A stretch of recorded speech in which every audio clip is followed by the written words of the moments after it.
IPL এ নেওয়ার জন্য মোস্তাফিজকে আবারও অফার করছে, কিন্তু মোস্তাফিজ যেটা বলছে ভাই আনবিলিভেবল। প্রথমত বলে রাখি যে মোস্তাফিজুর রহমান বর্তমানে এই আইপিএল এ তিনি যে খেলবেন না সেই কথাটা শোনার পর বলেছিলেন যে ভাই তাহলে আমার কি করার। এবং মোস্তাফিজুর রহমান যে এমন একটা মানুষ, তিনি বর্তমানে এখন চিল মোডে রয়েছে, কি কি গান শুনতেছে সেটা আমি বলবো না। তো প্রথমত যে মোস্তাফিজকে অফার দেওয়ার মূল কারণ হচ্ছে বাংলাদেশ যে রিজেক্ট কইরা দিছে যে ভাই তোমরা আমার মোস্তাফিজকে যেহেতু সিকিউরিটি দিতে পারো নাই, আমরা বাংলাদেশ ভারতের হয়ে বিশ্বকাপ খেলতে যাব না, ভারতের বিশ্বকাপ খেলতে যাব না। তো এমন অবস্থায় বিসিসিআই যে লসটা হয়েছে আনবিলিভেবল। প্রথমত 40 কোটি টাকা তো অলরেডি গেছে, তারপরে আরো সামনে লসের পরিমাণ হিসাব করতে গিয়ে বলে যে ভাই না আমরা বাংলাদেশকে রাষ্ট্রীয় নিরাপত্তা দিব। বর্তমানে নিউজটা আসছে যে ভাই তাদেরকে রাষ্ট্রীয় নিরাপত্তা দিয়ে আমরা যাব। কিন্তু বাংলাদেশ ক্রিকেট বোর্ড আমিনুল ইসলাম বুলবুল বলে দরকার নাই, কোনো দরকার নাই, আমরা ভারতে খেলতে যাব না। দেখেন আকাশ চোপড়ার মতো একটা, আকাশ চোপড়া তো সবসময় বলে আসছে যে ভাই না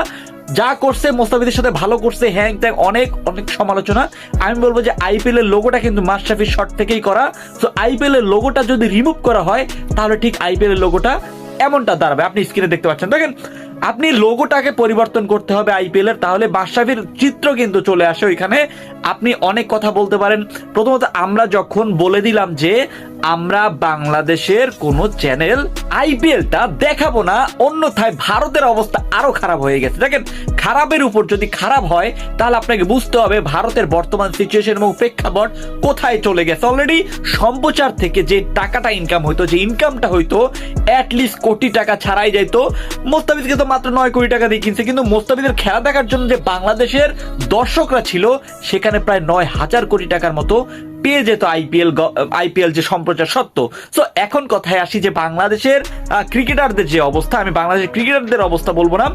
আপনি কলকাতার এই সৌরভ গাঙ্গুলির কথা বলেন, তিনি বলছে যে ভাই মাত্র মানে ক্রিকেটের মধ্যে আপনি রাজনীতিটা কেন টানলেন। সো এই রাজনীতিটা টেনেই আপনি এই সব থেকে বড় বেশি ভুল করছেন। কিন্তু দিন শেষে একটা কথা বলবো ভাই, মোস্তাফিজ যদি কলকাতার হয়ে না খেলে চেন্নাইতে বা বেঙ্গালুরুতে বা মুম্বাইতে হয়ে খেলতো এতটা ঝামেলা হয়তোবা হতো না।